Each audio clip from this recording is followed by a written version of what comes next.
नमस्कार प्यारे विद्यार्थियों, यूट्यूब चैनल में आप सभी का हार्दिक स्वागत है। Chemistry of transition element video series के क्रम में आज हम periodic property of transition element का अध्ययन करेंगे। तो शुरू करते हैं डेंसिटी। हम जानते हैं संक्रमण धातुओं का घनत्व उच्च होता है।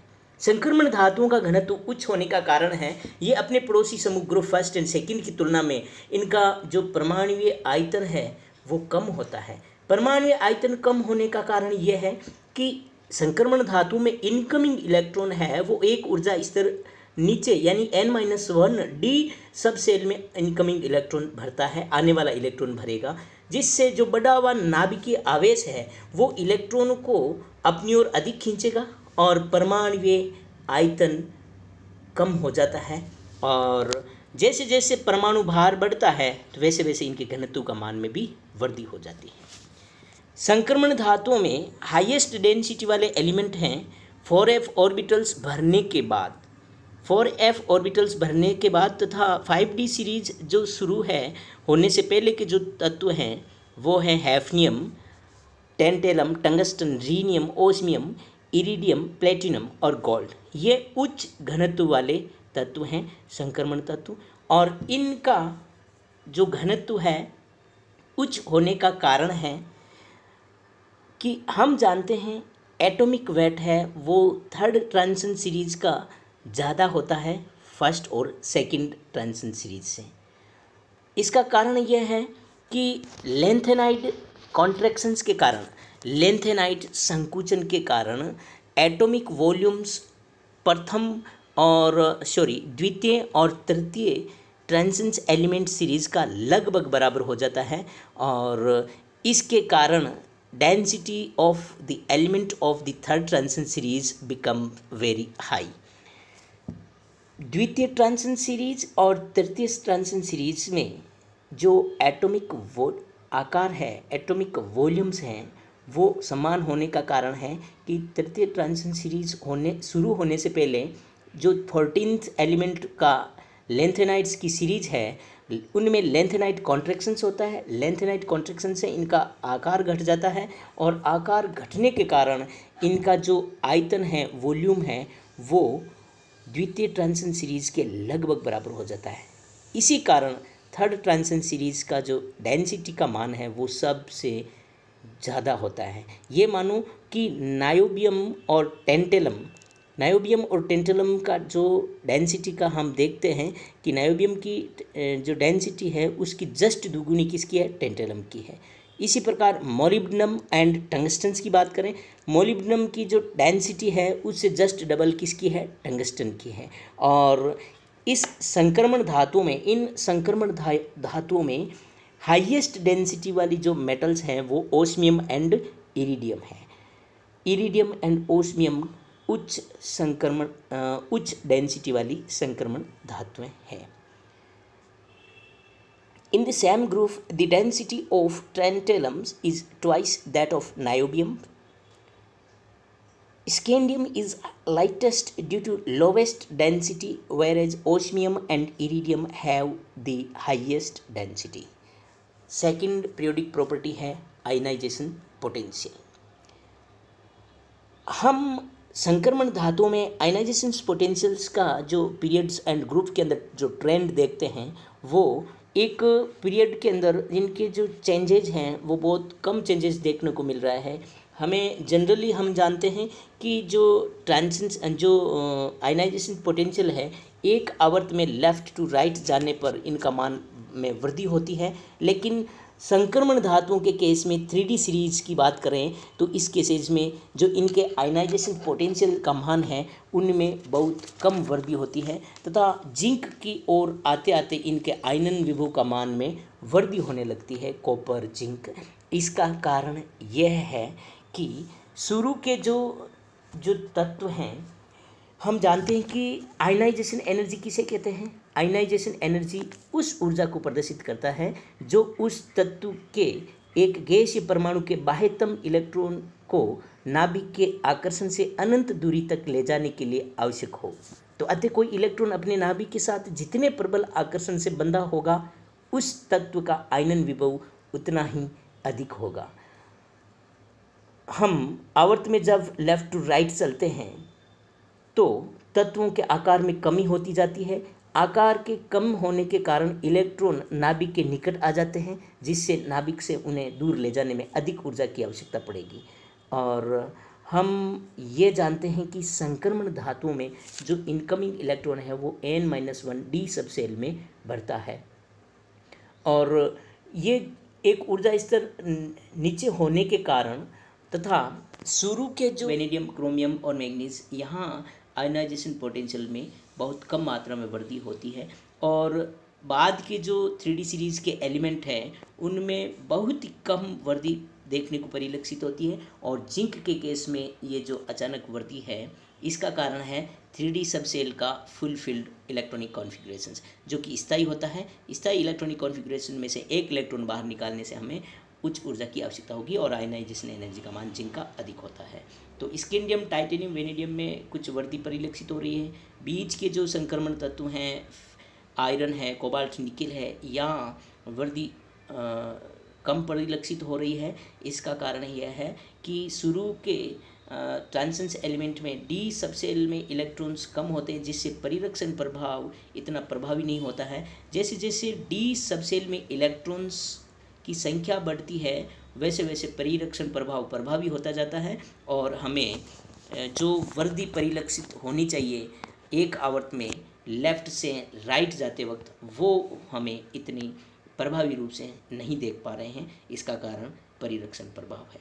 और एक ग्रुप में हम टॉप से बॉटम की ओर चलते हैं तो हमें आयनाइजेशन एनर्जी में कमी परिलक्षित होती है। लेकिन ये कमी द्वितीय और तृतीय ट्रांसेंस एलिमेंट के केसेस में आप देखिए, यहाँ हम जानते हैं द्वितीय संक्रमण श्रेणी और तृतीय संक्रमण श्रेणी के आकार लगभग समान होते हैं। इसका कारण यह है लेंथेनाइट संकुचन। लेंथेनाइट संकुचन से इनके आकार में लगभग समानता के कारण इनका आयनाइजेशन एनर्जी में भी द्वितीय से तृतीय ट्रांजिशन सीरीज़ की बात करें तो इनके आकार में भी आकार समान होने के कारण आयनाइजेशन एनर्जी भी लगभग समान होती है। आप देख सकते हैं जर्कोनियम की 6.9 और हैफनियम की 5.5 है, नायोबियम की है 6.8 और टेंटेलम की है 6 है।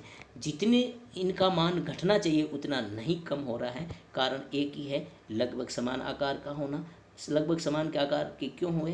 क्योंकि लेंथेनाइट संकुचन के कारण। और आप अब हम देखते हैं सेकंड आयनाइजेशन पोटेंशियल की वैल्यू, सेकंड आईपी यानी आईपी सेकंड। हम गैसियस अवस्था में परमाणु के एक इलेक्ट्रॉन्स निकालने के लिए जितनी एनर्जी की आवश्यकता होती है वो तो है प्रथम आयनन ऊर्जा। यदि हम दूसरा और इलेक्ट्रॉन निकालें और आवश्यक एनर्जी होगी वो उसकी सेकंड आईपी कहलाती है, यानी कि द्वितीयक आयनन ऊर्जा। तो स्कैंडियम है, स्कैंडियम, टाइटेनियम, वेनेडियम, क्रोमियम। यहाँ आप देख सकते हैं ट्रेंड क्रोमियम एंड मैग्नीज का। क्रोमियम और मैग्नीज में देखिए, क्रोमियम में हाफ फील्ड इलेक्ट्रॉनिक कॉन्फ़िगरेशंस होता है जो स्थायी है, और स्थायी कॉन्फ़िगरेशंस को भंग करने के लिए अधिक एनर्जी की आवश्यकता होगी। इसीलिए क्रोमियम की जो आयनाइजेशन एनर्जी ज़्यादा होती है मैग्नीज की तुलना में। मैग्नीज क्या है? मैग्नीज की आयनाइजेशन एनर्जी है वो 15.7 है और कॉपर की, क्रोमियम की क्या है 16.9 है। तो क्रोमियम की आईपी का मान ज़्यादा होना मैग्नीज की तुलना में, इसका कारण यह है कि क्रोमियम के पास जो 3D इलेक्ट्रॉन्स हैं उसका हाफ फील्ड इलेक्ट्रॉनिक कॉन्फ़िगरेशन का पाया जाना। और कॉपर की बात कर लेते हैं। कॉपर में देखिए इसका सेकंड आईपी का मान है वो 20.3 है, जबकि जिंक का है 18 है। तो ये जिंक से इस कॉपर का मान अधिक होना, आईपी का मान, ये भी फुलफिल्ड इलेक्ट्रॉनिक कॉन्फ़िगरेशंस है। कॉपर में जो कॉपर है उसका दूसरा इलेक्ट्रॉन है वो 3D10 में से निकलेगा, और ये 3D10 में से इलेक्ट्रॉन निकालना यानी स्थायी जो इलेक्ट्रॉनिक कॉन्फ़िगरेशन है उसको भंग करना है, और भंग करने के लिए अधिक आयनन एनर्जी की आवश्यकता होगी, अधिक ऊर्जा की आवश्यकता होगी, इसीलिए आईपी का मान भी बढ़ जाता है। अब हम देखते हैं रिएक्टिविटी। रिएक्टिविटी में आप देखिए, हम जानते हैं कि they possess high ionization potentials, heat of sublimations, high heat of sublimations due to the existence of covalent bond due to d overlapping. The metal ion do not get hydrolyzed easily. All these property decrease the tendency to react. तो इनकी क्रियाशीलता में कमी, इसका कारण यह है कि एक तो इनकी हीट ऑफ सब्लिमेशंस का मान है वो ज़्यादा है, और इनकी आयनाइजेशन एनर्जी का मान, आईपी का मान भी क्या होता है, उच्च होता है, तथा एक डी जो डी सबसेल है, उन डी कक्षकों के में डी ओवरलैपिंग के कारण सहसंयोजक बंध बढ़ जाता है। इस कारण से जो मेटल्स आयन हैं वो आसानी से हाइड्रोलाइज्ड नहीं हो पाते हैं, और all these properties decrease the tendency of reactivity. ये सारा कारण है इनकी रिएक्टिविटी या इनकी सक्रियता के मान में कमी होता है। और थर्ड ट्रांजिशन सीरीज में गोल्ड है, प्लेटिनम है, इनकी रिएक्टिविटी तो इतनी कम हो जाती है, क्रियाशीलता बहुत कम हो जाती है कि हम गोल्ड को, प्लेटिनम को हम इनको ज्वेलरी बनाने में काम में लेते हैं, क्योंकि ये आसानी से किसी से क्रिया नहीं करती है। The element of first transition series are much more reactive than those of the second and third series. Third transition series तो सबसे कम क्रियाशील है, फर्स्ट ट्रांजिशन सीरीज इन तीनों में से कुछ अधिक क्रियाशील है। इसका कारण क्या है? सेकंड और थर्ड ट्रांजिशन सीरीज के जो मेटल्स हैं, जो तत्व हैं, वो कम क्रियाशील होने का कारण है कि इनका स्मॉल साइज आकार कम, और high ionisation potential, high heat of sublimations and low heat of hydrations of their metal ions। ये सब कारण हैं इनकी सक्रियता को घटाने वाले। और अब हम देखते हैं मेटेलिक करेक्टर्स।